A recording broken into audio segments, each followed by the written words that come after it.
दुख दर्द भाव के सब मिटे, सतगुरु चरण नित से। ये दुख दर्द भाव के सब मिटे, सतगुरु चरण ये। गुरु भक्ति बिन कछु ना बने, नेहि सकल संतन कही। गुरु भक्ति बिन कछु ना बने। श्री सद्गुरु महाराज की जय।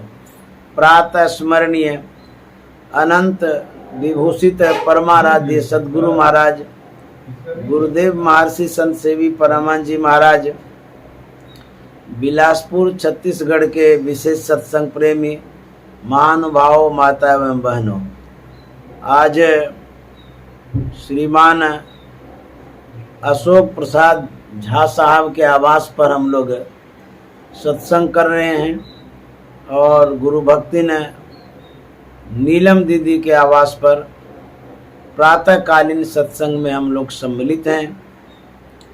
आज 27 सितंबर 2024 ईस्वी है। हम लोग वेद मंत्र को सुने, उसके बाद संत वाणी सुने और गुरु महाराज की वाणी को सुने। जगत गुरु शंकराचार्य जी महाराज बड़ा ही प्रेरणादायक वाक्य कह गए हैं, क्षण भर की सत्संगति ही का भाव, भवसागर से तरने का बन जाता दृढ़तर नाव। कितनी अच्छी बात है। कहते हैं एक क्षण की जो संगति है, साधु की संगति, संत की संगति, महापुरुषों की संगति, क्षण भर की संगति जो है भवसागर से पार होने का दृढ़तर नाव, मजबूत नाव बन जाती है। देखिए संगति का कितना प्रभाव है। एक घड़ी आधो घड़ी, आधो में पुनियाद, तुलसी संगत साधु की हरे कोटि अपराध। कितना प्रभावकारी है क्षण भर की संगति। कहते हैं आपके जीवन में जो अपराध हुआ है करोड़ों, वह क्षम्य हो जाता है और जितना पाप है वो समाप्त होता है। एक घड़ी आधो घड़ी, यदि थोड़ी देर के लिए भी आप सत्संग करते हैं, साधु की संगति करते हैं, तो कहते हैं ये दृढ़तर नाव, मजबूत नाव है। कहाँ की नाव? भवसागर से पार होने की नाव। यदि पार होना चाहते हैं तो संत की संगति, साधु की संगति करनी चाहिए। कबीर साहब ने कहा, कबीर संगत साधु की, जो गंधी को बास, जो कुछ गंधी दे नहीं तो भी बास सुबास। जो संगति है, इस संगति का इतना प्रभाव पड़ता है कि महापुरुषों की संग में जब जाते हैं, उसकी जो नैसर्गिक आभा है, उन आभाओं से हम विभूषित हो जाते हैं, प्रभावित हो जाते हैं। कबीर साहब कहते हैं कैसे प्रभावित होते हैं? जैसे कि आप गए इत्र के दुकान पर, आप खड़े हैं, इत्र खरीद नहीं रहे हैं, लेकिन जो सुगंधी है आपके नाक तक आ जाती है, क्योंकि ये जो इत्र की निकटता हुई है, नज़दीकियाँ जो हुई है, इसी कारण से उसकी सुगंधी आप तक आ जाती है। उसी तरह से साधु महात्मा के करीब जब होते हैं, उसका एक अलग प्रभाव होता है। जैसे आपके घर में एसी चल रहा है, तो जो घर में वर्तमान में बैठा है उसको विशेष ठंडक लगेगी, और जो एसी से दूर रहेगा उसको ठंडी का एहसास नहीं हो सकता है। मान लीजिए यहाँ पर एसी चल रहा है और कोई दरवाजे पर बैठेगा तो उसको ठंडा नहीं लगेगा। तो संत महात्मा की जो संगति है, जो निकटता है, उसका एक अलग प्रभाव है। सूरदास जी महाराज ने कहा है कि जा दिन संत पाहुने आवत, संत को पाहुना बोलते हैं हम लोग। जैसे कि जमाई बाबू होता है उसको पाहुना बोलते हैं। संत महात्मा जो होते हैं विशेष अतिथि होते हैं, कहते हैं जा दिन संत पाहुने आवत। तो होता क्या है, तीर्थ कोटि अन्नान करे फल, दर्शन ते ही पाव। करोड़ों तीर्थों का फल मिलता है सिर्फ दर्शन करने से। ये साधु महात्मा का दर्शन जो होता है ये परम फल मिलता है।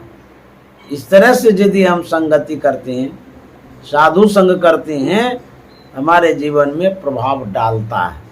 इसलिए कभी कभी साधु संग करना चाहिए, बुला करके या जा करके। हम लोग तीर्थों में जाते हैं, वहाँ साधु संग होता है, बहुत साधु महात्मा वहाँ होते हैं। अथवा जो साधु महात्मा अपने आश्रमों में होते हैं, साधना स्थल पर होते हैं, आग्रह करके जब बुलाया जाता तो आते हैं, तो उसका एक अलग प्रभाव पड़ता है। जैसे हम जो मशीनी युग है, मशीनी युग में मशीन के माध्यम से हम प्रवचनों को सुना करते हैं, सीखा करते हैं, समझा करते हैं। उन मशीन से जो आपको बेनिफिट लाभ होगा, उसकी अपेक्षा यदि चैतन्य रूप में कोई महात्मा आते हैं साक्षात सामने में, उसका एक अलग प्रभाव होता है।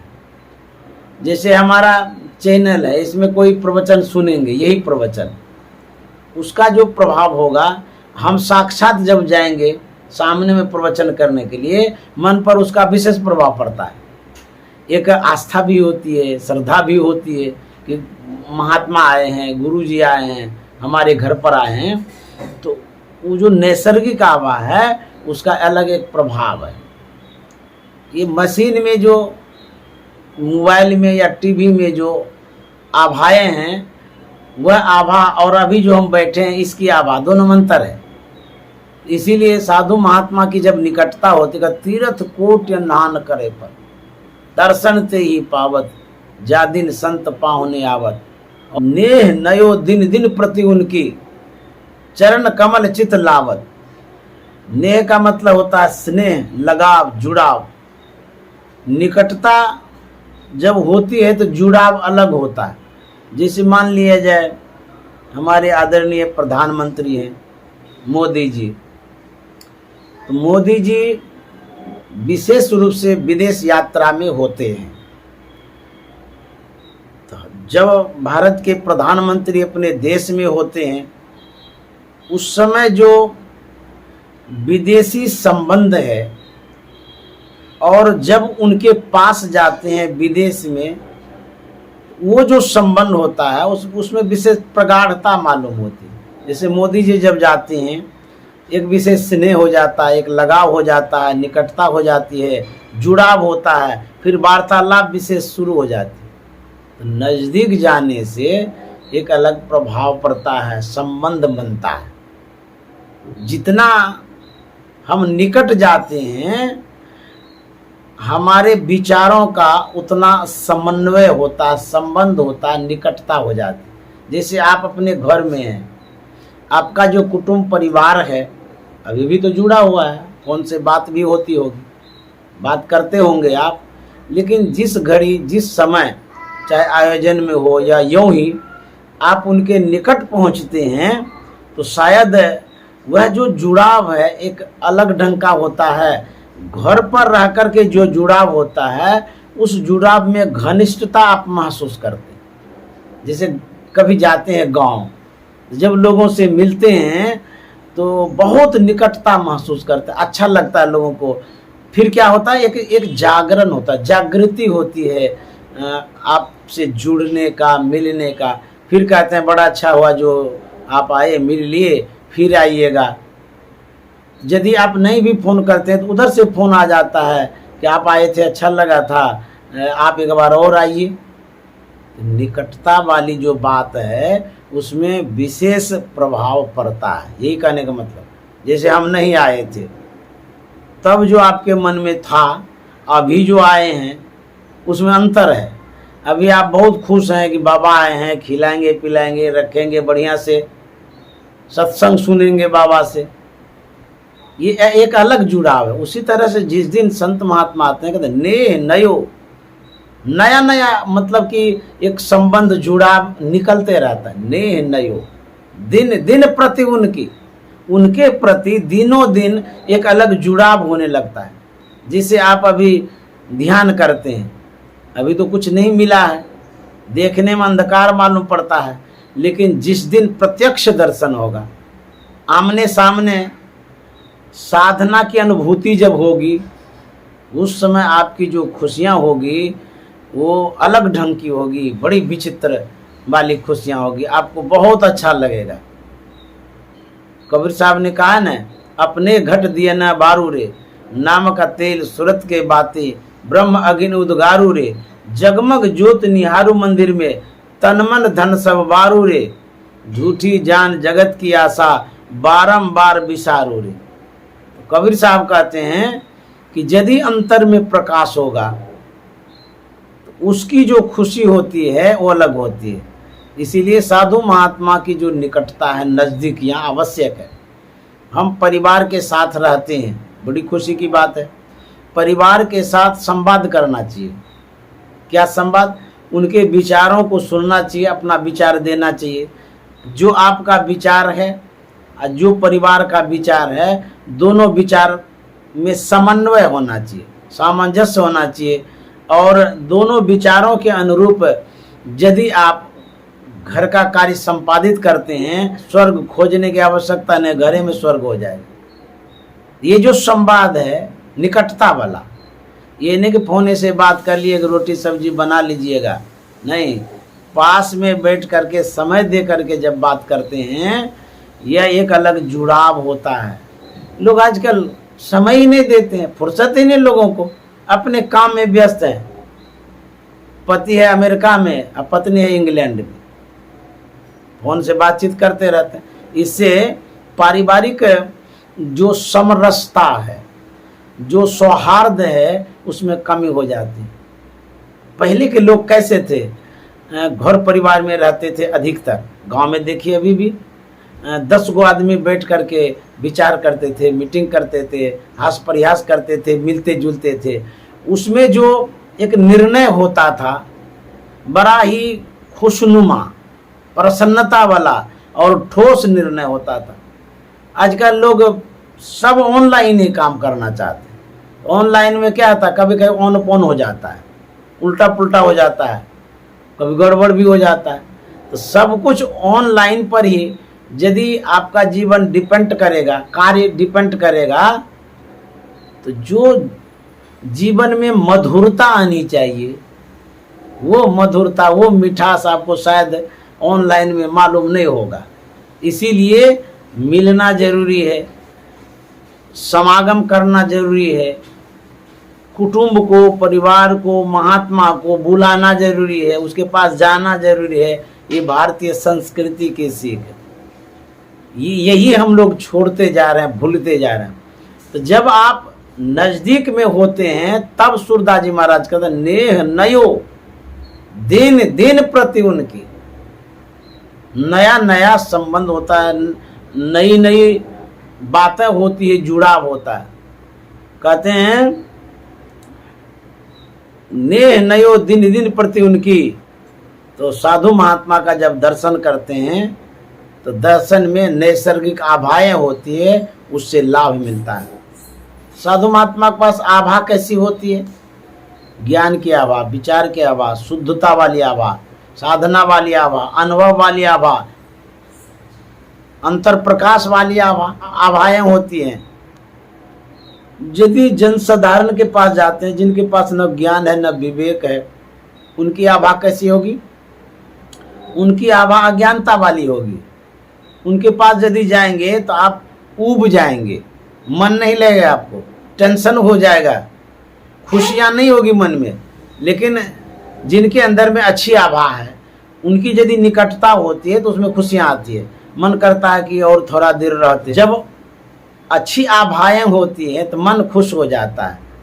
उसी तरह से सत्संग जब करते हैं, साधु महात्मा जब आते हैं, तो उसकी आभा अलग हो जाती है। तो सबकी आभाएं होती है, लेकिन अलग अलग होती है। एक घटना है विदेश की। वहाँ पर एक महात्मा थे सुकरात। आभा का क्या महत्व है उसी पर बता रहे हैं। महात्मा सुकरात को बहुत लोग वहाँ जानते थे, मानते भी थे। बड़े बड़े विद्वान भी, वहाँ के जो संचालक थे, देश चलाने वाले, वो सब कोई जानते थे उनको। वहीं पर एक थे अरस्तु नाम करके बड़ा विद्वान आदमी। उनके मन में होता है कि महात्मा सुकरात से मिलते, कुछ बातचीत करते, जिज्ञासा समाधान होता, अच्छा रहता। जो सज्जन व्यक्ति हैं उनसे मिलना चाहिए, क्योंकि उनके पास जाएंगे तो आपको लाभ ही मिलेगा, लाभ होगा आपके जीवन में, हानि नहीं होगी। उनके मन में था कि मिलें, लेकिन मानव के अंदर में एक कमी कह लीजिए, अवगुण कह लीजिए, आलस्य भी होता है। यदि अच्छा काम सामने में आता है, मन आलसा भी जाता है, अच्छा कोई बात नहीं, अभी नहीं, कभी कर लेंगे, अभी तो है, ये है न समय। यह जो आलस्य है, इसको संस्कृत में कहा गया आलस्या ही नाम महान रिपु। रिपु में होता दुश्मन। आलस्य क्या है? व्यक्ति का बड़ा दुश्मन है, छोटा नहीं। इसलिए आलस्य नहीं करना चाहिए शुभ काम में। शुभ काम को शीघ्र करना चाहिए, सुबह से शीघ्रम। जिस समय आलस्य आता है उस समय आपको ये घेरता है, बाधा पहुंचाता है, कोई शुभ काम करने से रोकता है। हाँ, यदि आप विश्राम के समय आलस्य लाते हैं या आ जाता है, वो जरूरी है, वहाँ आलस्य जरूरी है, क्योंकि सोना है हमको। लेकिन जब सोने का काम पूरा हो गया, उसके बाद जब आलस्य आता है, तब वो दुश्मन है, समझिए, वो पाप है, पापे घेरता है, तो उसको हटाना बहुत जरूरी है। महात्मा सुकरात से जो मिलना था, अरस्तु के मन में आलस्य आ गया, अभी नहीं, मिल लेंगे न कभी। होते होते बातें टालते टालते टालते चले गए, लेकिन समय एक जैसा नहीं रहता है। अभी जैसा हमारा समय है, किसी का भी यह समय ऐसा ही रहेगा, ये भूल है। समय परिवर्तनशील है, समय बदलेगा। रावण सोच रहा था हमको कोई नहीं मारेगा, इस पृथ्वी पर सब मानव जो है मेरा आहार है। लेकिन देखिए समय आया, ऐसा समय आया कि रावण धराशायी हो जाता है। उस समय वो सोचता, अरे हमको भी कोई मारने वाला इस धराधाम पर आ गया, हमको तो पते नहीं था। हम सोच रहे थे कि हम इस दयनीय स्थिति में कभी नहीं आएंगे। शक्ति भी थी, पावर भी था, रिद्धि सिद्धि भी थी, लेकिन समय क्या नहीं कराता। कहते हैं समय हो तो बलवान, व्यक्ति बलवान नहीं तो समय बलवान होता है। अर्जुन एक बाण से महाभारत समाप्त कर सकता था, लेकिन एक समय आया, विपरीत समय, खराब समय आ गया, वही कोल भील उसको परेशान कर दिया, और वही अर्जुन धनुष बाण नहीं चला सका, कोई काम नहीं आया वो। तो हमारी जो शक्ति है समय पर काम करती है। हमारे पास जो संस्कार है, हमारे पास जो संसाधन है, यदि समय पर उपयोग कर लिए तब तो ठीक ही है, उससे लाभ आपको मिल जाएगा। अन्यथा समय में चूक हो गया, वो संसाधन, वो संस्कार, सब कुछ आपका बेकार हो जाएगा। तो मैं कह रहा था, अरस्तु जो टाल दिए, समय ऐसा हो गया, सुकरात किसी कारण बस जेल चले गए। जब अरस्तु को पता चला कि सुकरात जेल चले गए हैं, बड़ा अफसोस हुआ, मन में ग्लानि हो गई कि अरे हम तो मिलना चाह रहे थे, वो तो जेल चले गए, क्या संजोग आ गया। फिर मन में हुआ कि नहीं नहीं, मिल ही लेते हैं, जेल में है तो क्या होगा, वहीं बातचीत कर लेंगे। जो भी जिज्ञासा है समाधान कर लेंगे। वह अरस्तु सुकरात से मिलने के लिए चलता है। अपने घर से निकला, चलते चलते चलते जो जेल का कैंपस था, जो सीमा थी, उसके करीब आए गए। उसके बाद वह जेल के करीब चले गए। जब सीमा में प्रवेश करता है तो उनके मन में जो जिज्ञासाएं थी स्वतः ऑटोमेटिक समाधान हो जाता है। अरस्तु मन मन सोचता है, करे हमको जो पूछना था उसका उत्तर कैसे आ गया, हमारे मस्तिष्क में वो बातें कैसे उपज गई। तो गए काउंटर पर, जहाँ मिलना था, एक खिड़की होती है वहीं पर मिलता है कैदी से। तो वहाँ पर गए, निवेदन किया गया कि मैं सुकरात से मिलना चाहता हूँ, भेंट करा दीजिए। मुलाकाती गेट उसको कहते हैं। तो महात्मा सुकरात को बुलाया गया उस खिड़की के पास। तो महात्मा सुकरात ने देखा ही तो अरस्तु आए, इतने बड़े विद्वान, मेरे पास। बोले कि आप कैसे यहाँ आ गए, क्या बात है बताइए। बोले कि महाराज बातें तो बहुत थी, आपसे मिलना चाह रहे थे, आलस बस में टालते चला गया, क्या संजोग हुआ कि आप जेल आ गए। मेरे मन में हुआ कि जेल में ही मिल लेते हैं। तो बोले क्या बात है बोलिए। अरस्तु ने कहा कि बातें तो बहुत थी, उन बातों को तो अब छोड़ ही दीजिए, लेकिन एक बात का समाधान कर दीजिए। तो बोले क्या बात है।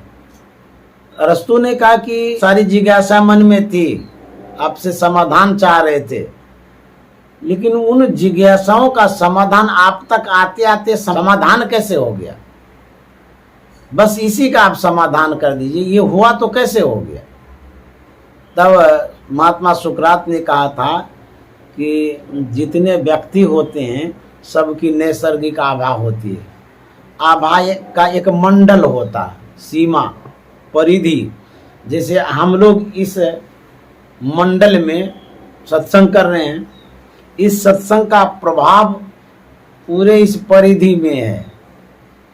इसके अंदर जो आएंगे उसको भी मतलब अच्छा लगेगा, प्रभाव पड़ जाएगा उसके ऊपर। तो बोलते हैं वो जो सीमाएं होती है आभा की, उस मंडल में जब आप प्रवेश किए तो इसी से आपकी जिज्ञासा का समाधान हो गया। आपके मन में जो पूछने का था, मेरे अंदर की जो आभाएं थी उस मंडल में आप प्रवेश किए। अब देखिए कहाँ तक आभा जाती है। महात्मा सुकरात तो जेल में थे, लेकिन अरस्तु तो दूर में थे। कितनी दूर तक आभा काम करती है। जैसे रिमोट होता है ना, उसकी भी एक दूरियां होती है। विशेष दूर ले जाइएगा तो रिमोट काम नहीं करता है। उसी तरह से एक आभा होती है महापुरुषों की, तो उसकी एक दूरियां होती है। आप जो निकट में आते हैं, जैसे अभी हम बोल रहे हैं, आप सुन रहे हैं, ये हुआ निकटता। इतने निकट यदि आते हैं तो उसका विशेष प्रभाव पड़ता है। तो आभा मंडल में आने से व्यक्ति के जीवन में परिवर्तन होता है। इसीलिए हम लोगों के समाज में, संतमत समाज में, साधु समाज में एक सभा होती है, या उसको सत्संग कह लीजिए, अधिवेशन कह लीजिए, या जिला वार्षिक कह लीजिए। जो भी आयोजन हम लोग करते हैं उसमें सब जुड़ते हैं, मिलते हैं, मिल करके एक दूसरे से लाभ प्राप्त करते हैं। जैसे हम लोग तीर्थों में जाते हैं, तीर्थों में एक समूह होता है, उस समूह में एक से एक सिद्ध महात्मा आते हैं, हम लोग नहीं पहचानते हैं, लेकिन उस तीर्थों में वो भ्रमण करते हैं, घूमते हैं, आते हैं। उसकी जो नैसर्गिक आभाएं होती हैं, उसी का प्रभाव हमारे जीवन में पड़ता है, मन पर पड़ता है। इसीलिए तीर्थों में जाने से हमारा जो मन है वो शुद्ध और पवित्र होता है। स्थल का भी एक प्रभाव होता है।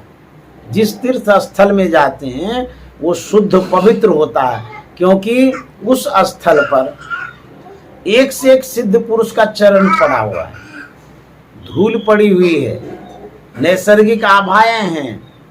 इसीलिए उस स्थल पर जाने से हमारे मन पर अच्छा प्रभाव पड़ता है। जल का एक अपना प्रभाव है, जैसे गंगा जल है, लेकिन सभी जल का अलग अलग प्रभाव है। जिस तीर्थों में हम लोग जाते हैं वहाँ का जल शुद्ध होता, पवित्र होता है, वहाँ की कुछ विशेषता अलग होती है। कहेंगे कैसे? जब भगीरथ जी महाराज तपस्या कर रहे थे, उस तपस्या से जब गंगा माता प्रसन्न हो गई थी, उन्होंने कहा था कि तुम वरदान मांगो। भगीरथ जी महाराज ने कहा था कि माँ तू इस धरातल पर चलो, पृथ्वी पर चलो, बहुत कल्याण होगा लोगों को। तो बोले नहीं नहीं, हम नहीं जाएंगे पृथ्वी पर, बहुत लोग उसमें गंदगी फैलाएंगे, अपवित्र कर देंगे, हम अशुद्ध हो जाएंगे, हमारी शुद्धता बरकरार नहीं रहेगी, इसीलिए हम पृथ्वी पर नहीं जाना चाहते। तब भगीरथ जी महाराज ने कहा था कि माँ भले ही लोग अपवित्र करेंगे, अज्ञानी लोग, उस गंगा में यदि कोई संत आएंगे स्नान करने के लिए, उनका यदि चरण पड़ जाएगा तो तू शुद्ध हो जाएगी, पवित्र हो जाएगी और तू स्वच्छ हो जाएगी। तब बोले तब चलते हैं। देखिए, संत का चरण जब पड़ता है जल में, वो जल शुद्ध होता है। ये जो मशीनी युग के मानव हैं, विश्वास करेंगे? आजकल के जो लोग हैं, उसके खोपड़ी में ये बात अटेगी कि संत के चरण से जल शुद्ध होता है? नहीं अटेगी, वो विश्वास नहीं करेगा। एक और उदाहरण देते हैं। जब शबरी माता मतंग ऋषि के कुटिया में रहती थी, मतंग ऋषि जब चले गए थे, जिस तालाब में वो जल लेने के लिए जाती थी, उसमें वहाँ के लोग मना कर दिए थे, ये जल हम लोग ग्रहण कैसे करेंगे, उसको मना कर दिया। वह जल खराब हो गया, सड़ गया, अपेय हो गया, कोई उस पानी को पीते ही नहीं थे। उसके बाद भगवान श्री राम जब आए, उस तालाब के किनारे गए, वहाँ जो भी लोग थे, ऋषि मुनि महात्मा तपस्वी थे, उनसे भगवान राम ने कहा था आप लोगों को कोई कष्ट हो तो बताइए। वहाँ के महात्मा ने कहा था कि प्रभु ये जो जल है दूषित हो गया है, इसमें आप चरण रख दीजिए, शुद्ध हो जाएगा। यही सबसे बड़ा दुख है हम लोगों को कि पानी नहीं मिलता पीने के लिए। भगवान श्री राम तालाब में पैर रखते हैं लेकिन शुद्ध नहीं होता है। उसके बाद भगवान श्री राम आए शबरी माता के पास। उन्होंने कहा कि शबरी, यहाँ एक तालाब है, उसका जल सड़ गया है, खराब हो गया है, चलो तुम उस तालाब में चरण रख देना, वो जल शुद्ध हो जाएगा, परोपकार के काम में आएगा। भगवान श्री राम ने कहा शबरी तू रखो, तुम रखेगी तो वो शुद्ध हो जाएगा। और शबरी माता विश्वास करके, भगवान के बात को मान करके वो जाती है तालाब में। जैसे ही उनका चरण स्पर्श होता है जल से, वो कंचन हो गया, शुद्ध हो गया, पवित्र हो गया। अब संत के चरण में कितनी शक्ति होती है जो कि वो जल को शुद्ध कर देते हैं। यहाँ तक कि यदि संत की दृष्टि पड़ जाए किसी पर, कृपा की दृष्टि, कल्याण हो जाता है। हमारे गुरुदेव के पास बहुत लोग आते थे, जब प्रसाद देते थे लोग कहा करते थे थोड़ा सा स्पर्श करा दीजिए। संत के स्पर्श से वह वस्तु जिसे हम ग्रहण करेंगे वो शुद्ध हो जाती है। इस तरह से संत महात्मा का एक प्रभाव है, एक आभा होती है, हम बतला रहे थे। उसी तरह से हम लोग जब समागम में जाते हैं, तीर्थों में जाते हैं, महापुरुषों के सानिध्य में जाते हैं, उस सानिध्य का हमें लाभ मिलता है। हमारे गुरु महाराज ने इसी तरह से आयोजन किया। पहले इस सत्संग को गुरु मेला कहा जाता था, मेला शब्द जुड़ा हुआ था। तो मेला में तो सब जाते हैं मिलने के लिए, एक दूसरे से मिलते भी हैं। तो मेला में बहुत लोग आते हैं, बहुत तरह के लोग आते हैं। उसी तरह से ये सत्संग एक मेला है, मिलना चाहिए, इसका एक अलग प्रभाव पड़ता है। तो हम लोग जहाँ अवसर मिलता है तो जाते हैं। अखिल भारतीय होता है तो हम लोग भी जाते हैं, जिला वार्षिक में भी जाते हैं, कभी कभी मासिक सत्संग होता है तो उसमें भी जाते हैं। एक अच्छे व्यक्तियों का जो समूह है उसका एक अलग प्रभाव पड़ता है। इसीलिए कहते हैं संत समागम हरि कथा तुलसी दुर्लभ दोय। ये संत समागम जो है, जो हरि कथा है, कहता है ये दुर्लभ है। सुत दारा और लक्ष्मी पापी के घर होय। बेटा तो पापी के भी घर में होता है, धन तो पापी को भी हो जाता है, लेकिन संत समागम पापी के घर में नहीं हो सकता है। कोई शुद्धात्मा होगा, पवित्र आत्मा होगा, जो संस्कारी होंगे, अच्छे जो होंगे, उन्हीं के घर में संत समागम हो सकता है, अन्यथा सबके यहाँ नहीं हो सकता है। संत सुंदरदास जी महाराज ने कहा है तात मिले, तात मना भाई, तात मिले पुनिमात मिले, सुत भ्रात मिले बनिता सुखदाई, राज मिले गजबाज मिले, सब साज मिले मन वांछित पाई, लोक मिले विधि लोक मिले, सुरलोक मिले वैकुंठ जाई, सुंदर और मिले सुख संत समागम दुर्लभ भाई। सब कुछ आपको मिल जाएगा, लेकिन संत समागम बड़ा दुर्लभ है, बड़ा कठिन है, यही नहीं मिलता है। लोगों का समूह बहुत मिल जाएगा। गांव देहात में जब कोई नाटक होता है या कोई नर्तकी आती है नाचने के लिए, 12 बजे 1 बजे 2 बजे भोरम भोर लोग बैठ करके सुनते रहेंगे, देखते रहेंगे, नाच को, नृत्य का अवलोकन करते रहते हैं। लेकिन सत्संग करने जब जाते हैं 1-2 घंटा में लोग भागने लगते हैं। क्यों?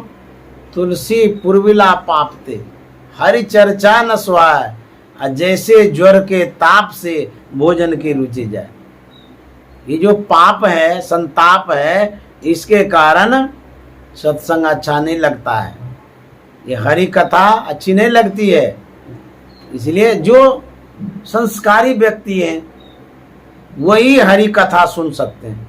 हम लोग उपनिषद में सुन रहे थे ना, दुर्लभो विषय त्यागो दुर्लभम तत्व दर्शनम दुर्लभा सहजावस्था सद्गुरु करनाम बिना। सदगुरु की कृपा के सामने सब सुलभ हो जाता है। महोपनिषद में सुन रहे थे, भारो अविवेकिना शास्त्रम भारो ज्ञानं चौरागिना अशांतस्य मनो भारो भारो नात्मिदोपो। कहते हैं वो विवेकी के लिए शास्त्र भार है। जिसको ज्ञान नहीं है उसको सुनाइएगा ना, वो कहेगा हमको समझ में नहीं आता, भारी लगता है। भारो ज्ञानं चौरागिना, जो रागी है, रागी का मतलब संसार में ही जो आसक्त है, संसार ही जिसको प्रिय लगता है, संसार से वो हटना ही नहीं चाहता, उसको कहते हैं रागी। तो कहते हैं उसको ज्ञान जो है भारी जैसा लगता है। भारो ज्ञानं चौरागिना अशांतस्य मनोभारो, जो व्यक्ति अशांत है, टेंशन में है, कहते हैं उसके लिए उनका अपना ही मन भारी है। और भारो नात्म विदो वपु, जो आत्मज्ञानी नहीं है, कहते हैं उसके लिए उसका शरीर ही भारी है। समझे? जिसको आत्मज्ञान नहीं है उसका अपना शरीर भारी है। बहुत लोग क्या करते हैं, सुसाइड कर लेते हैं टेंशन में, ट्रेन के नीचे आ जाते हैं, जीवन बर्बाद कर देते हैं। ऐसा क्यों करते हैं? इसलिए कि उसको शरीर का जो महत्व है उसका पता नहीं है। मानव शरीर अनमोल है, इस बात को वो नहीं जान रहा है, इसीलिए वो शरीर को बर्बाद करता है। तब समझने सीखने का जो प्लेटफॉर्म है वो सत्संग है। इसी प्लेटफॉर्म पर आपको अच्छी बुद्धि मिलेगी,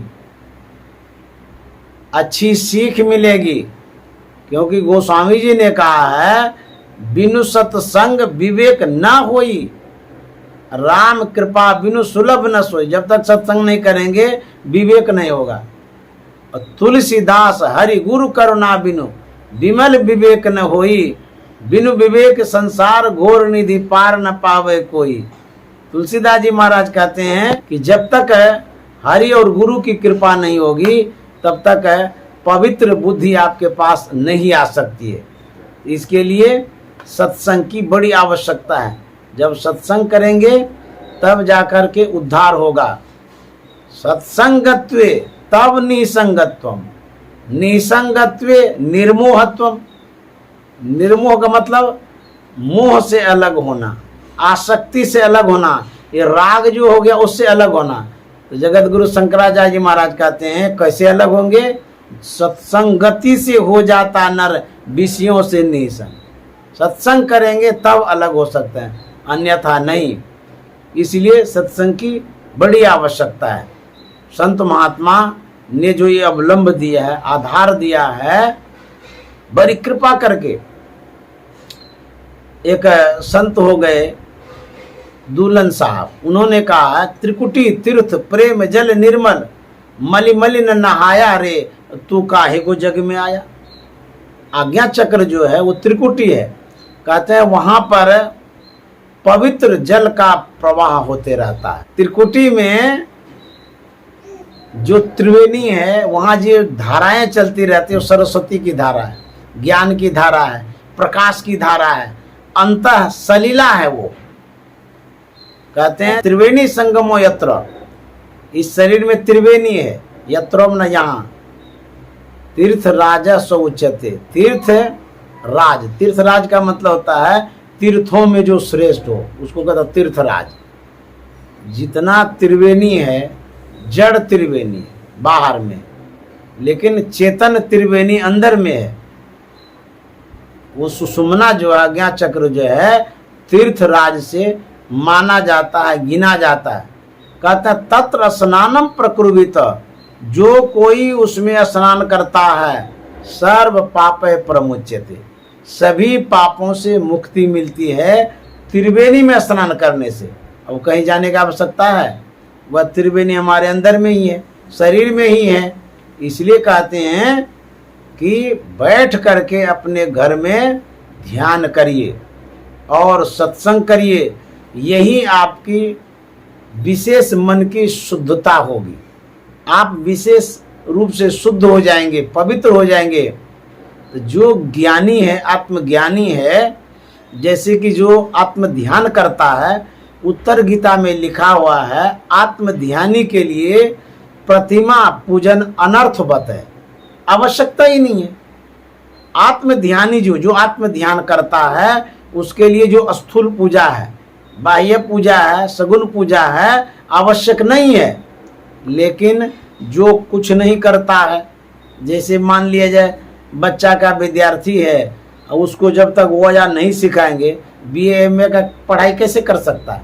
उसी तरह से सगुण पूजा जो है, स्थूल पूजा जो है, वो प्रारंभिक पूजा है, और जो आत्म ध्यान वाला पूजा है वो अंतर का पूजा है और श्रेष्ठ पूजा है। इसीलिए सगुण भक्ति भी करना चाहिए, निर्गुण भक्ति भी करना चाहिए। हमारे गुरु महाराज कहा करते थे जो प्रतिमा पूजा करते हैं, मेला लगाते हैं, उसमें जो पूजा होता है, तो गुरु महाराज कहते थे ध्यान करने के लिए प्रतिमा पूजन आवश्यक है, उसके लिए तो जरूरी है। लेकिन मेला लगा करके प्रदर्शन करके जो आप लोगों को दिखाते हैं ये जरूरी नहीं है। ध्यान करने के लिए प्रतिमा आवश्यक है। यदि प्रतिमा ही नहीं हो, कोई प्रतीक ही नहीं हो, कोई पहचान नहीं हो, तो हम संस्कृति को पहचान नहीं पाएंगे। पहचान के लिए प्रतिमा जरूरी है, इसीलिए हम प्रतिमा पूजन करते हैं। और जो बिंदु ध्यान करते हैं, अंतर का ध्यान करते हैं, वहाँ कोई प्रतिमा नहीं है, कोई मूर्ति नहीं है। इसलिए दोनों भक्ति करने के लिए संत महात्मा कहते हैं, संत मत कहता है। मैं इन्हीं शब्दों के साथ वाणी में विराम दे रहा हूँ। आप लोगों को बहुत बहुत साधुवाद, धन्यवाद देता हूँ। जो घड़ियाँ हम लोग सत्संग में बिता रहे हैं, ये गुरु महाराज की बड़ी कृपा है और परमात्मा ने अवसर दिया है। तो थोड़ी ही सही, थोड़े देर ही हम लोग किए, लेकिन ये गुरु महाराज की बड़ी कृपा रही। श्री सद्गुरु महाराज की जय।